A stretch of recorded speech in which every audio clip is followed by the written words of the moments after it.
tonight, the message from Keir Starmer: global trade is being transformed as the Prime Minister promises bold changes to try and protect car makers from Donald Trump's tariffs. Crisis? What crisis? Keir Starmer takes a softly approach with the US President and seeks to stave off fears of a recession as global markets continue to tumble. We'll hear from entrepreneur Lord Sugar, who says that Trump's tariffs are a disaster and is calling on the Prime Minister to better protect UK industry.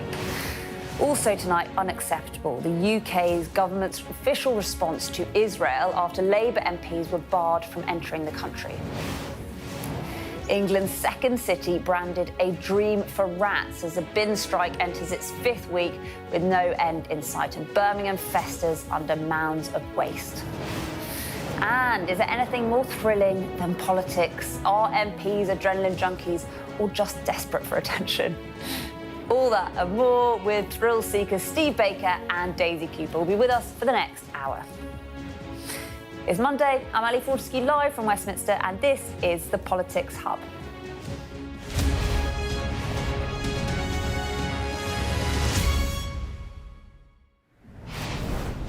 Hey, welcome to the Politics Hub. Well, if you thought things would calm down this week, you might need to think again. It feels like another big day as the world continues to react to Donald Trump's tariffs.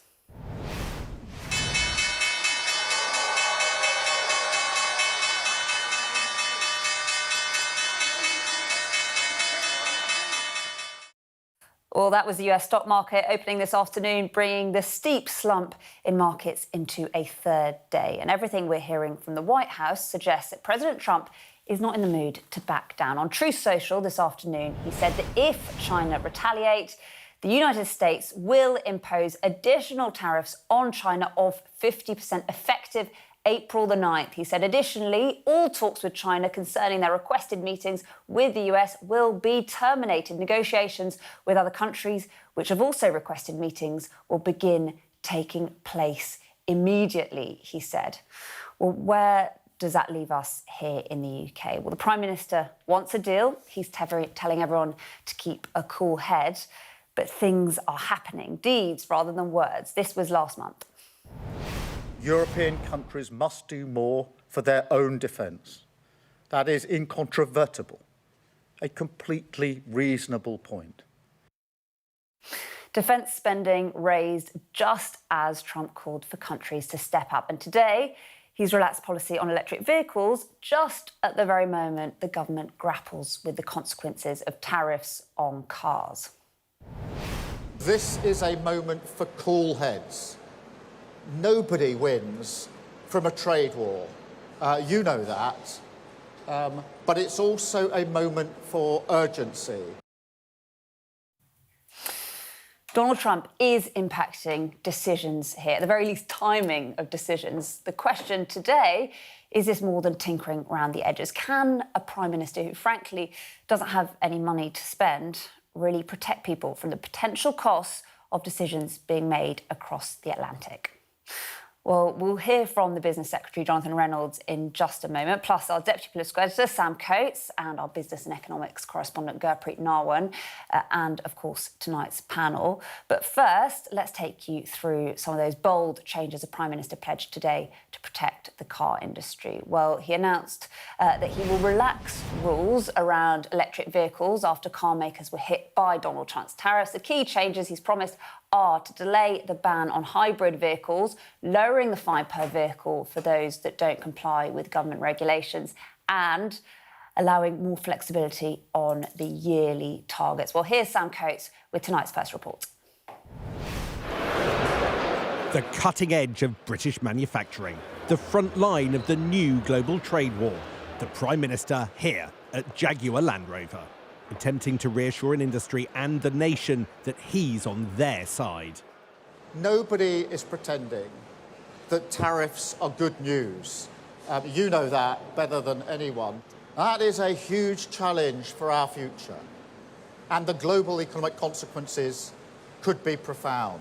Growth is Keir Starmer's #1 mission. As he spoke, the US stock markets opened down badly, a global threat to his top goal.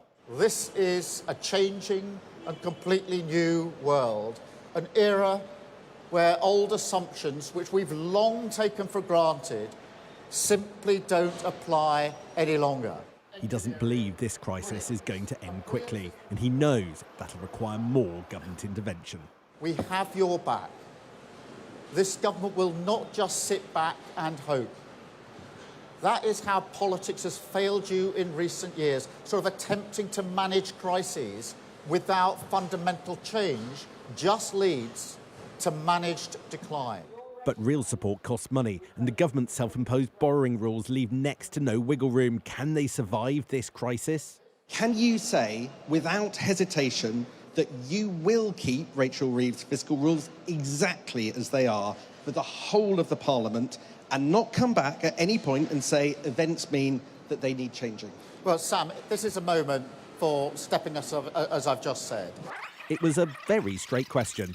The Prime Minister spoke for 90 seconds without ever actually answering it.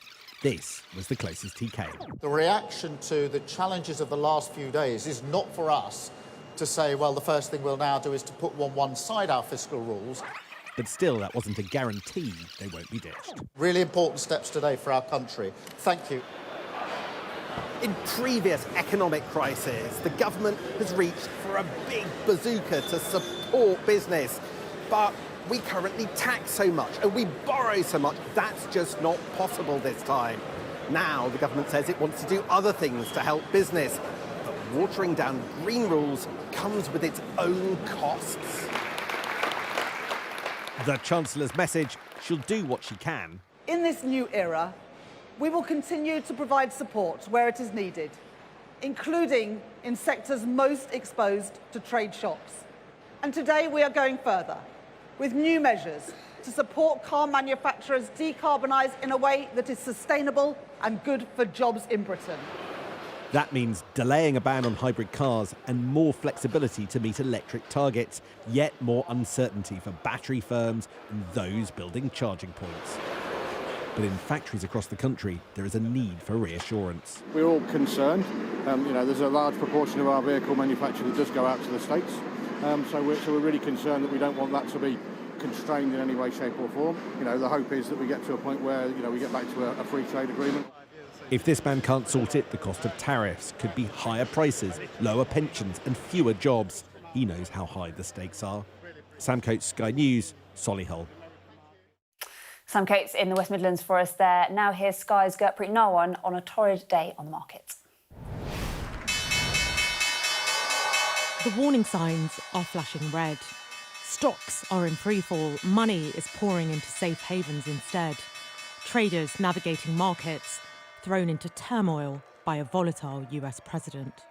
We have a predictably unpredictable leader of the free world who announced he was going to do something that everybody was expecting, but he did it in a way that upset the global world order.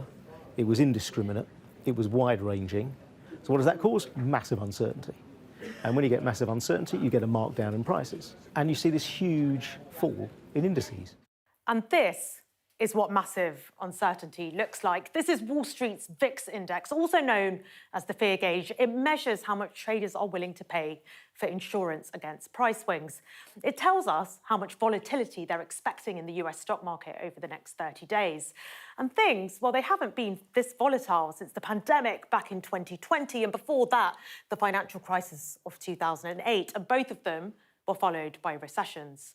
So more volatility to come, as if we haven't had enough of that already. Donald Trump announced his sweeping tariffs policy last Wednesday, and whatever cautious optimism traders may have had was swiftly shattered. Stock markets across the world plummeted.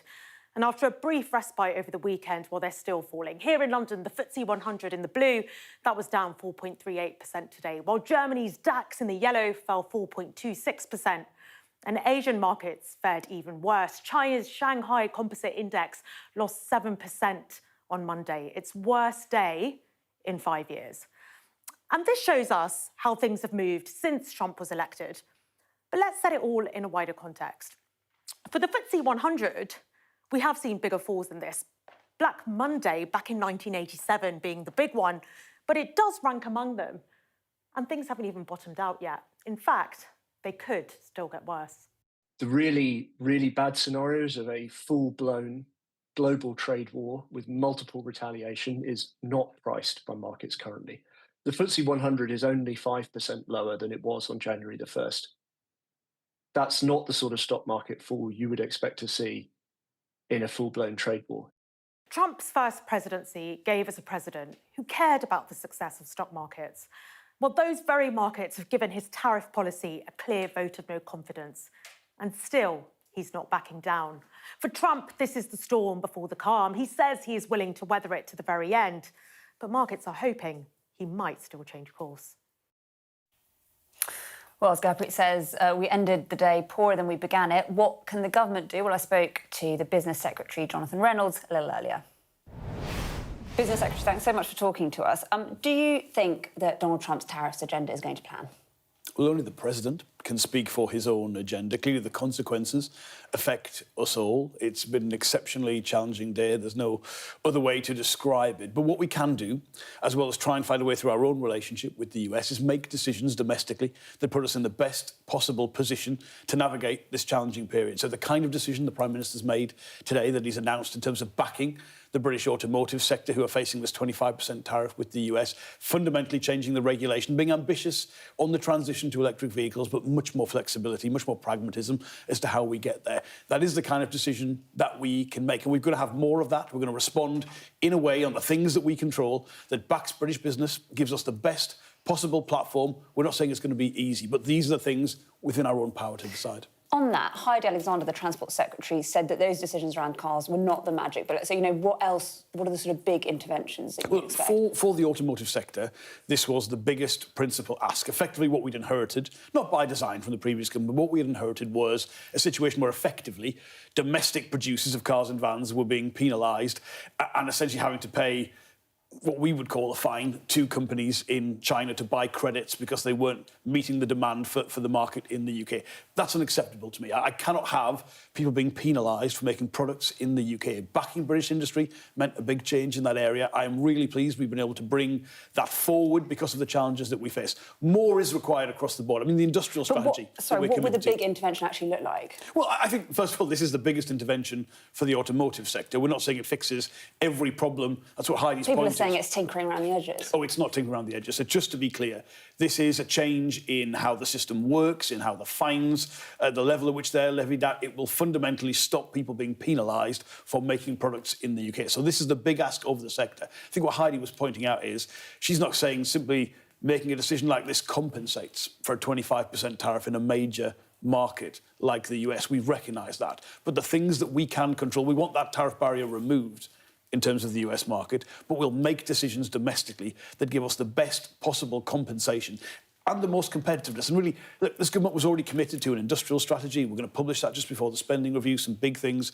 are part of that. We already recognised that we felt what we inherited, for industry in particular and for services, was not competitive enough. That's why we've had such low growth. So some of these decisions we can bring forward because we need to respond here and now. But it's part of that wider government agenda. But as the Prime Minister said, the difference is we're not casual, we're not relaxed about people making things in other countries and importing them here. We care about our own industry. We're going to back it to the hilt. Look, we've seen what happened with the markets today. It's obvious that we're entering a period of unknown. Are you being straight with the public about what that might actually mean for them in terms of difficult decisions? You talk about domestic decisions, but do you have the money to actually make the changes to mitigate the impact of that? I think the public are under no illusions that this matters to them.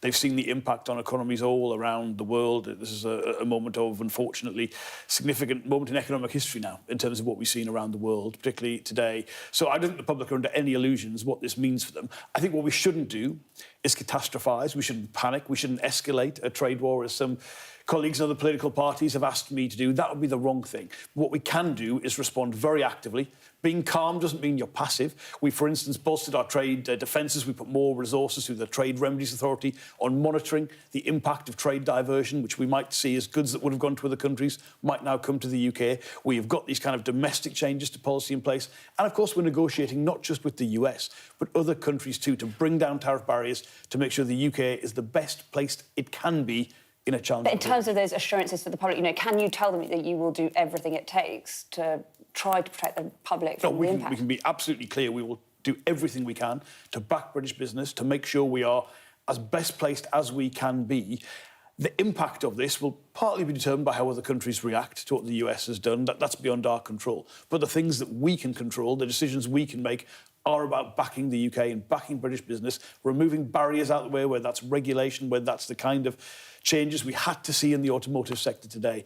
We are totally committed to that. There's been some other ones around life sciences, bring down the time of clinical trials in the UK. That's a big thing for investment in the life sciences sector. There are a set of decisions, these are just the beginnings of them, that will lead right up into that industrial strategy to make sure we are backing the UK. Just going back to the decisions that have been made around electric vehicles, the other argument on the other side that I think we should make is that you're watering down one of your biggest environmental commitments.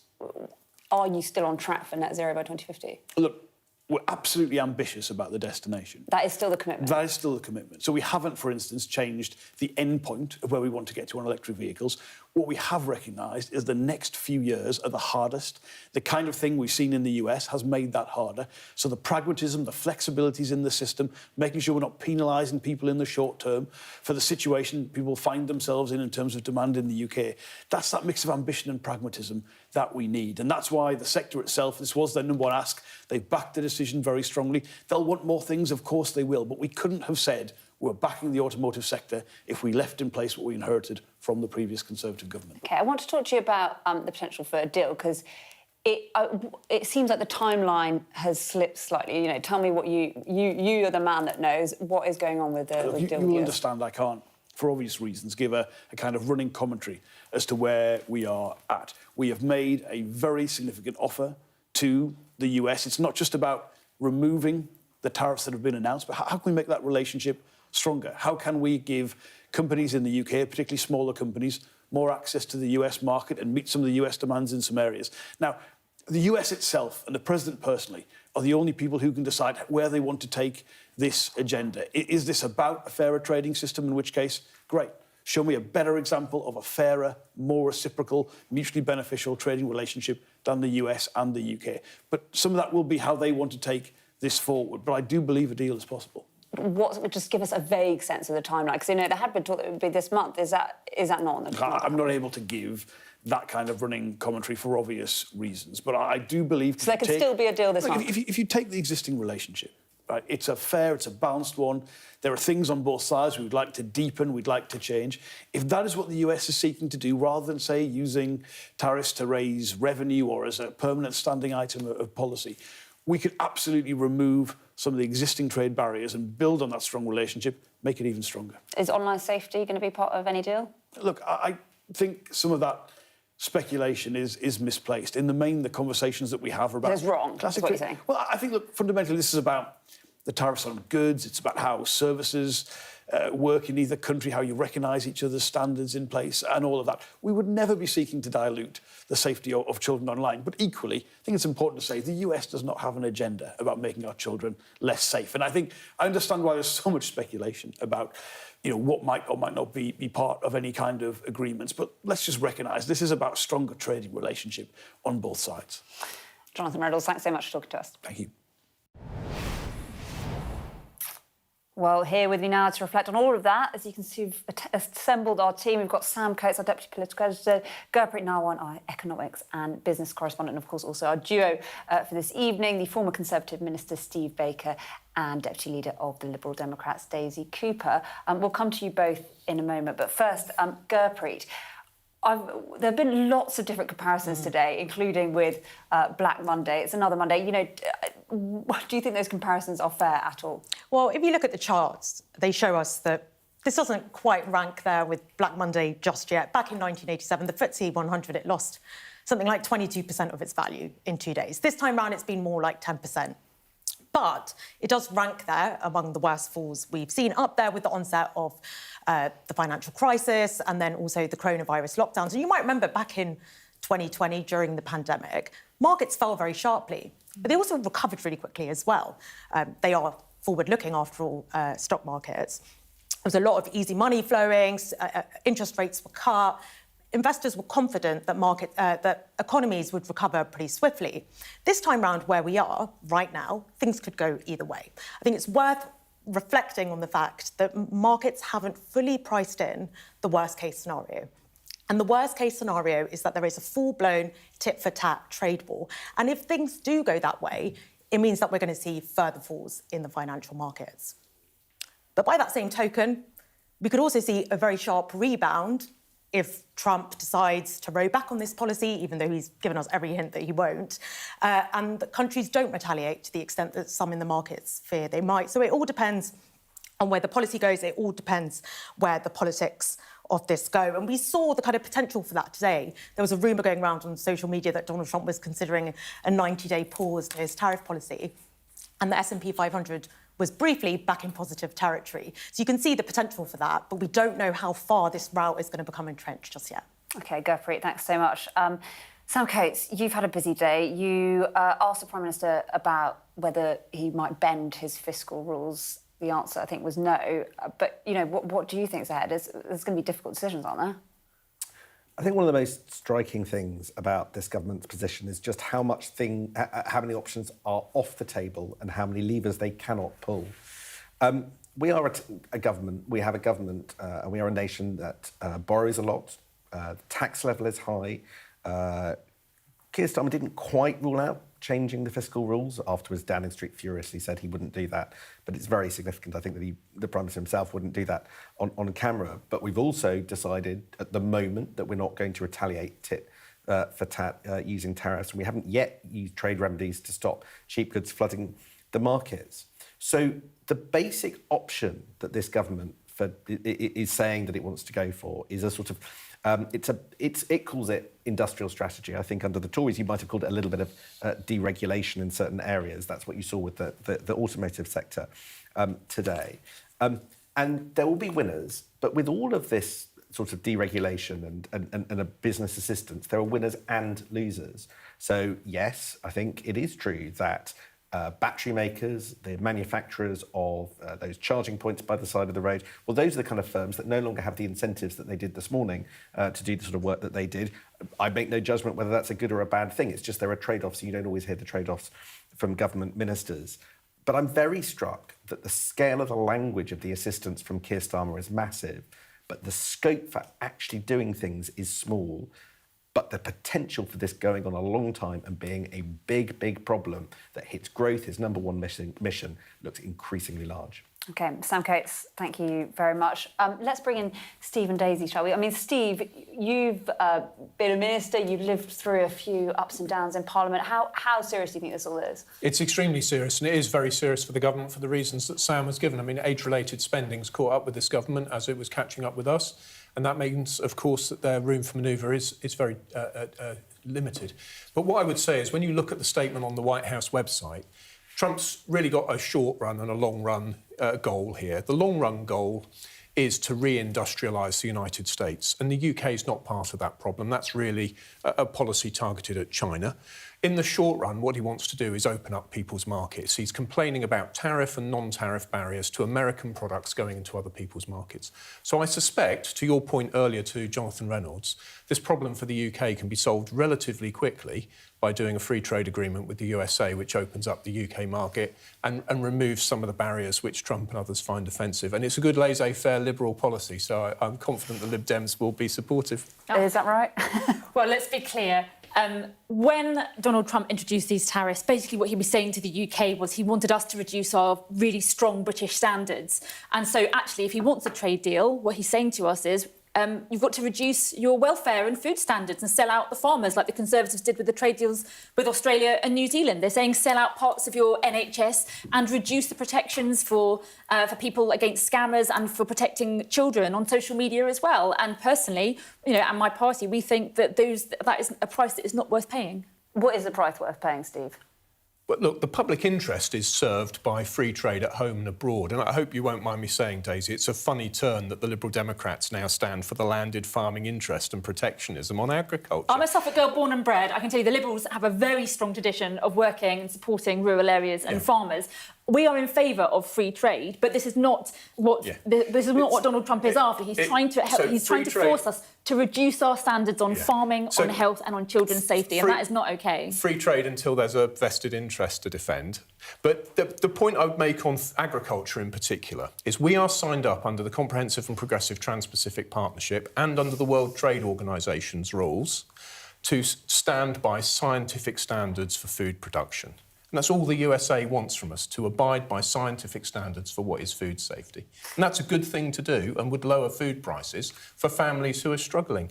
Now, what I want is to lift up people to the maximum extent into the greatest possible prosperity, and that means free trade and sensible pro-scientific standards. And it means selling out our farmers and losing our food security. But it's always been the same. You can stand up for special interests or you can stand up for the general interest. I'll always stand up for the general interest. And sell out our farmers. Wow. That means making people better off.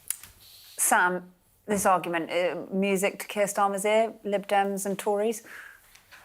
I think what's significant is that it seems that the only path that Keir Starmer can really go down is try to avert these tariffs, to reduce them or eliminate them entirely, because I don't think there's any question that there is a big bazooka available to him. Look, after the 2008 financial crisis, we bailed out the banks. After the 2020 COVID crisis, we had the furlough scheme. Now, I'm not advocating that. I'm just saying that they are not options available anymore, partly because we spent the money in both of those crises. So doing a deal with Trump actually is of much bigger significance to Keir Starmer. The question is, what price?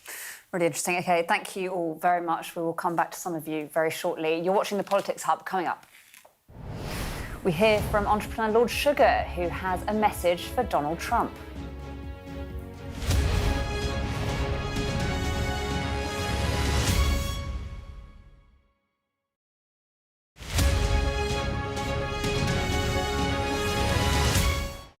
Here we go. 2, 1. King Sophy. The big announcement. The battle for number 10. The drone is above us. It is a chaotic scene. They've asked us to leave. It was a clear Labour landslide. The car is covered in. Liberated but left in ruins. A major incident has been declared. That's when misinformation floods the zone. It became clear the media weren't welcome. These extraordinary images. Must have taken years. Who wants to talk about politics? OK, stand by. I wouldn't be asking it if I didn't think it was a relevant question. The winner of the 2024 presidential election. Quite extraordinary events. There's always more to the news than a headline. We want to discover, to delve a little deeper, to find out what's really going on. Explanation, analysis, the people at the heart of every story. I'm Neil Patterson, and this is the Sky News Daily Podcast. So, by the end, we'll hopefully all understand what's going on in the world just that little better. Available wherever you get your podcasts. We're trying to see as much as we can. We start with breaking news. Historic day here today. The golden age of America begins right now. A long-awaited ceasefire is now underway. First question, Sky News. This is a huge moment. It's incredible. Now to California. Do you owe citizens an apology? Have you nothing to say? Jane Secker, Sky News. Would you like to respond to us now? Beth Rigby, Sky News. In principle, would you agree to do that? Criticism of you is banned. How is this a fair election? The cameras are poised, waiting to see what the president might do next. Thank you. Thank you all.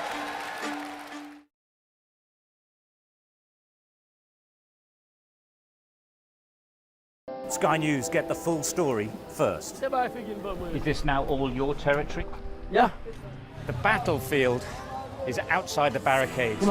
We are in the middle of a forest, in a jungle really, and they're attempting to keep these men alive.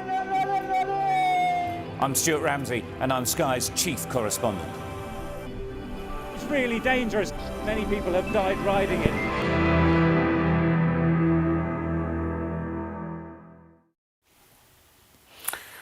Hello, welcome back. We're keeping an eye, I should say, on the White House. We're expecting words from the US President and Israeli Prime Minister. Tariffs, as ever, are expected to come up. And my guest is someone who has a lot to say about Donald Trump's Liberation Day tariffs. British business magnate Lord Alan Sugar. I'm sure many of you watching will know exactly who he is. He joins us now from Miami, Florida. Lord Sugar, thank you so much for joining us, for giving us the time on the Politics Hub. So you're in Florida. What do you make of what's going on under the new US president? Well, it's very difficult to explain, quite frankly. I mean, I've been here for several months, and I suppose the only way I can put it, really, is the way my wife puts it, is it's been very kind of entertaining in a strange way. She would ask me, what's he done today? Because it seems to me that the president is doing something different every single day, imposing some new bill or some new law or whatever. And it's fascinating, really, because I wonder sometimes as to whether he has any advisors telling him what to do before he kind of goes ahead with his ideas. It seems that he doesn't think through the ramifications.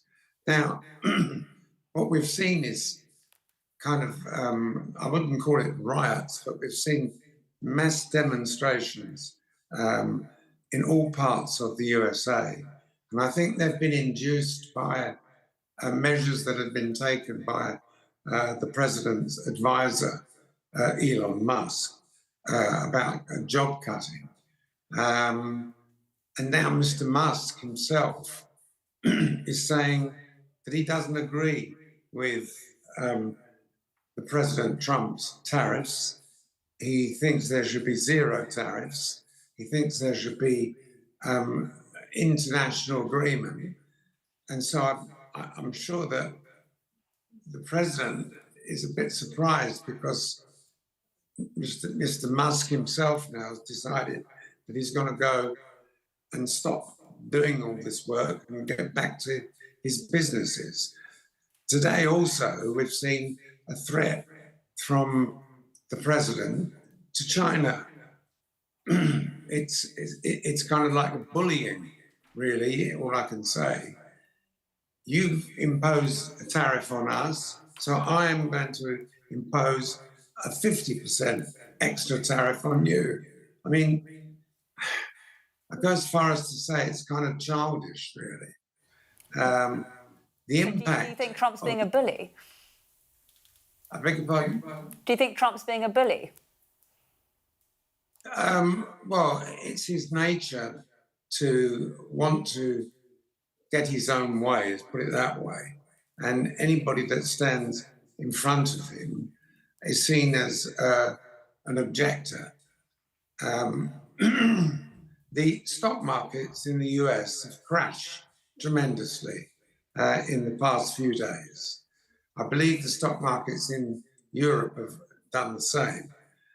It is quite incredible that Mr. President Trump has not commented on the mass demonstrations of thousands of people complaining and the terrible drop in the stock market. What he says is, you take medicine to get better. And he's comparing it to us, the country being sick. So his measures are what his idea of medicine. But look, they make no sense at all to me, to be honest with you. In terms of the UK's response, how do you think Keir Starmer's handling all this? Well, I don't know what Keir Starmer is doing, quite frankly. I think he came over here to Washington to meet with President Trump.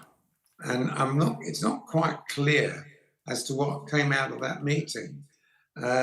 President Trump continues to say that England means something to him. Great Britain means something to him because his mother originally came from Scotland. And so he implies that he wishes to be somewhat nice and sympathetic towards the UK. I haven't really heard from our Prime Minister as to what has been discussed, what has been agreed, and what he plans. What is our strategy? It's clear that tit-for-tat tariffs aggravate the Prime Minister, aggravate the president. So if we hypothetically said, well, fine, okay, we're going to impose 30% tariffs on all American products, he will react in the same, what I would go as far as to say, respectfully to him, childish manner in trying to make things worse. I guess what's the answer? What would you do? What would I do? What? Sorry. If you were Keir Starmer, what would you advise him to do? Quite frankly, you can't do anything. You've got to sit back and let the dust settle, because I think that he will have to retract a lot of what he's done. I think a lot of what he's done is a knee-jerk reaction, and the way to deal with it, I suppose, is a bit similar to, and correct me if I'm wrong, but one of the car manufacturers said, well, that's it, we're stopping export to the USA for a while. And so they've cut off their supply, and there may be complaints from car dealers over here to put pressure on Washington and say to him, what have you done? What are you doing? You've ruined our business. Please back off. And it's going to have to come from inside America, not from us. It sounds like you're basically saying, we've got no power in any of this. No, we have got no power because he's just imposed these figures. And what are you supposed to do about it? If he wants to impose a 30% tariff on British cars, he's done it. And that's it. Our Prime Minister hasn't had any sway to tell him, stop it, please, this doesn't make sense.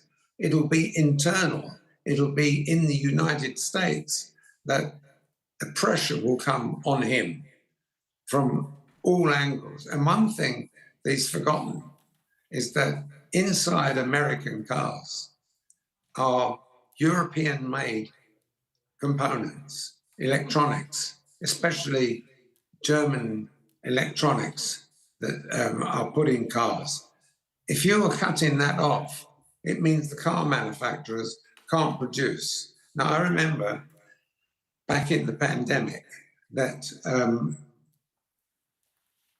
the company Chevrolet had to stop production because they couldn't get a certain microchip that was used inside their electronic ignition system, and they shut the plant down. Now, it could be that electronics coming from Europe will shut them down again, because it may be that manufacturers in Europe will say, no, I'm not going to impose or work with a 30% tariff on my product. And it may be that the car manufacturers will say, well, Mr. President, hold on a minute. You've shut our production lines down. And that's what we could do. I'm interested to ask, I know we don't have that much time with you, but I'm interested to ask kind of more broadly, you started your business, I think, in the late 1960s. A lot has changed since then. Do you find it difficult looking back do you think you would have been able to start your business in the same way now? Yeah, I've been asked that question a lot of times. Obviously, the commodity in which I dealt with back in those days has changed dramatically. So I would find something else to dabble in. There's no question of it. I am a born entrepreneur, and whether it was 1968 or whether it's 2025, if I was born, 20 years ago, and I'm going to set out to do something, I will do it. And what are your politics now then? Because I know you've dabbled with both Labour and the Conservatives. Where are you at now? Well, I'm on the crossbenches in the House of Lords. And you're not tempted by either party leader or any party leader? No, not at the moment. It's strange that someone like Keir Starmer has never approached me. I've never met him or spoken to him. Not for me to join back to the Labour Party, but just to use someone like me to come up with some solutions for him. So I don't know who his advisors are internally, Normally, So you think politicians it should be approaching you? Well, normally politicians haven't been in business. They don't know what it is to deal with in business. You remember Gordon Brown appointed me as a business czar, which was a very clever move. So you'd like an approach from Keir Starmer? No, I wouldn't. I've got enough things to do. I'm just telling you that he hasn't approached me or anybody else. It could be me, Richard Branson, or Peter Jones, or someone like that. What I'm just saying is that the people that he has in his government don't know anything about business, and I'm not sure who's advising him. Yeah. Lord Sugar, thank you so much for taking the time to talk to us on the Politics Hub. We really appreciate your time. Thank you. Thank you. Bye. Well, Trump's tariffs and the fallout from them are sure, of course, to feature in tomorrow's papers. We'll have our extended press preview from 10:30 this evening with tonight's news and tomorrow's headlines. Joining us will be The Sun's chief political correspondent, Jack Elsom, and The Guardian's deputy political editor, Jessica Elgott. You're watching the Politics Hub. Coming up, the UK government says denying MPs entry to Israel is unacceptable. We'll have more on that next.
Hello, welcome back. Now to the Commons, and the government has today criticised Israel's treatment of two Labour MPs who were denied entry to the country and deported over the weekend, labelling it unacceptable. Abtizam Mohammed and Wan Yang, the two MPs who were deported, also spoke publicly for the first time in the chamber earlier. Here's what they had to say.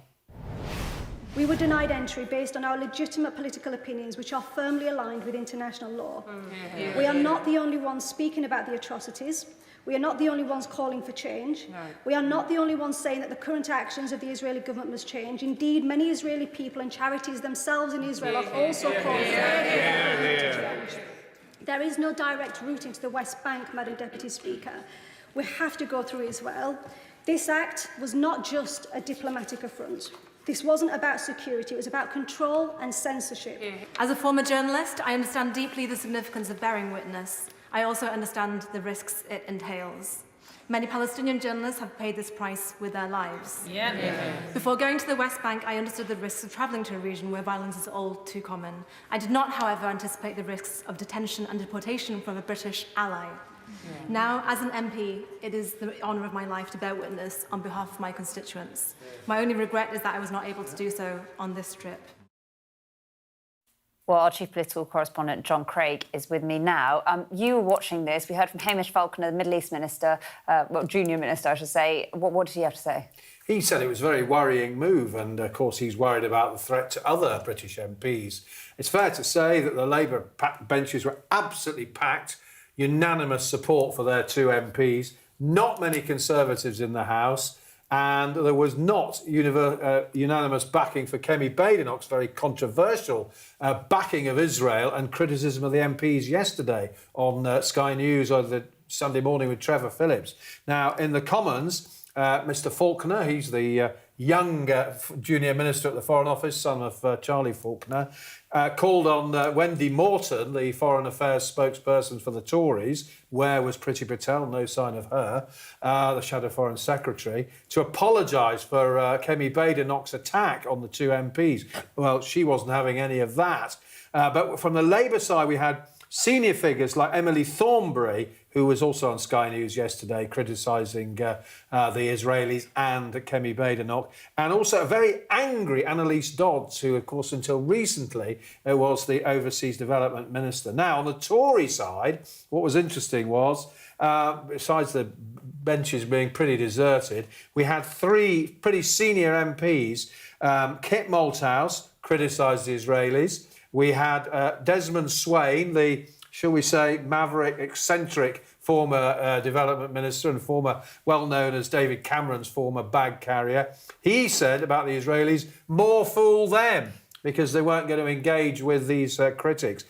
John Glenn, a big Sunak supporter, a minister under Rishi Sunak, he said the Israeli move was counterproductive. As for the MPs, well, they're being treated as heroes by their own MPs, colleagues now, as I think it's pronounced Yuan Yang. That's what the Deputy Speaker said, anyway. She's the MP for Early and Woodley. That's a new seat in Berkshire outside Reading. She made the point. She's an ex-journalist, worked for the FT, for The Economist. Abtizam Mohammed is Sheffield Central. Now, to be fair, she has been a persistent critic of Israel in the short time she's been MP. Both these two were elected last summer. Yuan Yang has not really spoken that much in the Commons about Israel, but Abtizam Mohammed is a very strong critic, and she also sits on the Foreign Affairs Committee. She got backing from MPs of other parties, the Lib Dem member of the Foreign Affairs Committee, and it was all very highly charged, and some pretty angry Labour MPs on behalf of their two colleagues. Kemi Badenoch, did she blunder with her stance yesterday? Possibly. John Craig's take there. Thank you very much. Well, still to come on the Politics Hub. What could possibly be more exciting than politics? Don't write in. We're geeks on this programme. And we won't understand. Steve chucks himself out of a plane to keep his post-apocalypse adrenaline levels. So after the break, if anything can compare to the thrills and spills we will see of politics.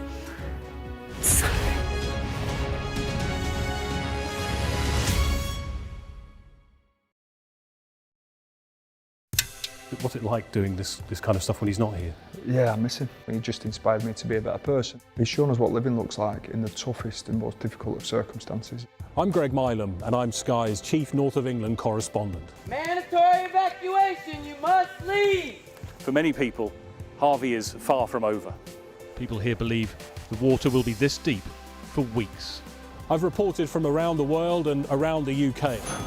It isn't what politicians see from election battle buses, but what ordinary people see from the buses that shape the timetable of their lives. I feel like there's no trust between the people and the politicians. Labour's going to get in definitely, and they're no better than the Conservatives. It is almost impossible to predict where these fires will go next. Ida has certainly left its mark on New Orleans. It just feels heartbreaking. Cartels in Mexico are flooding America with the drug. We are standing on the supply line right into the heart of America's opioid crisis. This gives you an idea of the strength of those winds, strong enough to bend and twist metal. Sky News, the full story first. Christchurch has been changed forever by what happened here. There was a river of blood coming out of the mosque. That's a scene that you don't forget. Are you trying to run me over, Sir Philip? No, go away. Look like it, sir. Will you respond to those who made accusations, Sir Philip? Can you go away? Very good morning to you all. Morning. Do you regret the tweet, Gary? There's no sign, publicly at least, of either side being willing to give ground. Brianna's dad told Sky News what he thinks of them. If I'm honest, I hate them. They're just evil. They'll always be monsters. Free wherever you get your news. How do you reassure the public that all of these mistakes wouldn't be made again? God forbid we should have to do this again. We're going to do this 100 times every day for the next 3 months. Why have we agreed to this? Raises many questions about many things. Actually seeing people impacted, she was so upset. It was powerful. They kind of couldn't believe they were being berated here. Very much on my terms, I think was the subtext. News happens fast around Donald Trump. It was a kind of wow moment. Yeah, that's what it feels like, doesn't it? It's Trump world, and we just live in it. So, where next? Follow Trump 100 wherever you get your podcasts. Hello, welcome back to the Politics Hub. Now, we are obviously very biased here on the Politics Hub, but we firmly believe there is nothing more thrilling than politics. Overnight elections, the jeopardy of a Commons vote, cross-party defections, shock results. Can anything beat it? Well, our panellist, Steve Baker here, has certainly proven that MPs love a bit of an adrenaline rush.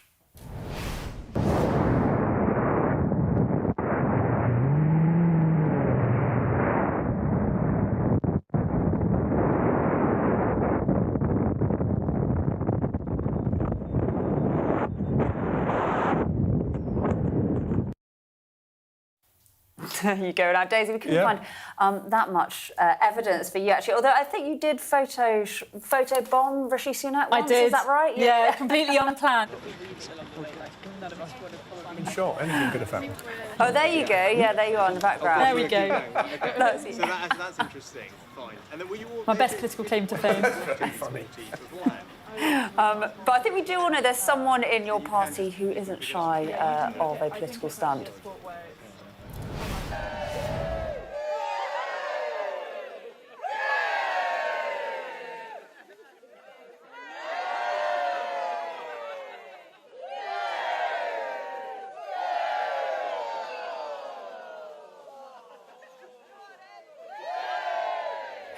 Any opportunity to watch this again. On a big day, it is nice to have a bit of light relief, isn't it? But look, I think there's maybe a bit of a serious point here, because I'm quite interested in the psychology of MPs. What drives people into politics? Is it fair to say that there is a bit of a kind of risk? Are more MPs more likely to be risk takers? I think to some degree they are, simply because the nature of the job is that it's very unpredictable. You don't know whether you're going to keep the job or not. So there has to be an element of risk-taking to it.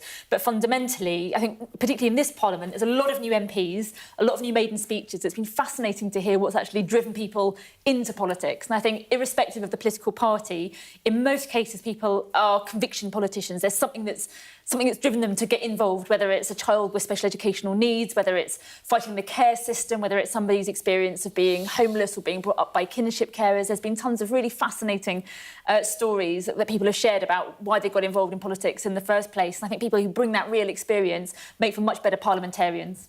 Do you think that's everyone? Are some people in politics just genuinely thrill seekers, very ambitious? Certainly some are very ambitious. I mean, I do think that some always wanted to be an MP. I do think it's a very high-risk pursuit. I mean, I've said before, it's war minus the shooting. I mean, the truth is I skydive because my hand-eye coordination is extremely poor, so I'm terrible at ball sports, so I've always preferred adventurous pursuits. But I do think that with MPs, it's a minority who are driven by real ambition. I have one or a few causes that really got them into it. For me, it's the Lisbon Treaty on the EU. It was the Iraq War, an extraordinary rendition, and human rights collapsing in the UK, like detention. We've got that in common. And also injustice in the financial system following the global financial crisis. So, you know, there were real things driving me into politics. But I certainly didn't get into politics for a thrill, no. But it is certainly a high risk and sometimes exciting. There's a distinct lack of cynicism on this panel, which is lovely to see. But you know, do you think we get the right sorts of politicians? Do you think some people go into politics for the wrong reasons?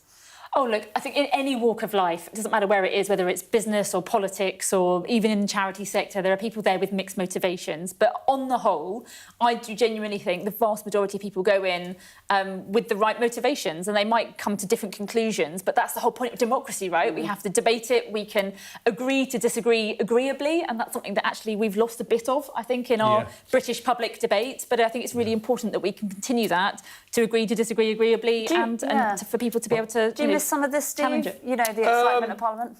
Oh, yes and no. I'm quite glad my shift is over. I mean, I did lead some of the biggest, I'm afraid, rebellions on some of the biggest issues of the day. And that meant I saw awfully deep into MPs' souls. So I'm sitting here searching, who are these dreadful characters who are only in it for themselves? I got to say to your viewers, I haven't really found them. Yes, they've got all sorts of almost neuroses about their position and what's best for them, because actually they'd like to be in Parliament and in politics to achieve the thing they came to do. But that's what drives them, not mere ambition. And I think if people want to be... Obviously, if you want to be powerful as a minister, you've got to get up the ladder. But if you want to be wealthy, don't go into politics. Could we see a return to politics from you? Only in really extraordinary circumstances. I don't want to rebel ever again. And I certainly don't, for my sake, need to be a backbench MP. And people, you know, being a backbench MP is a noble duty, but someone else can do it. So it would require really extraordinary circumstances. I'm glad my shift's over. OK, thank you both so much. Really appreciate you coming on the Politics Hub this evening. What a panel we have had. Well, I will see you tomorrow at 7. In fact, I'm in all of this week. Sophie is having a well-deserved break. Up next, it is the UK Tonight with Sarah Jane Mee, and then The World Tonight this evening with Jonathan Samuels. Thanks so much for watching. We will see you on the Politics Hub tomorrow, where I'm sure Donald Trump's tariffs and their consequences will continue to have big ramifications across the world and here in the UK. See you then.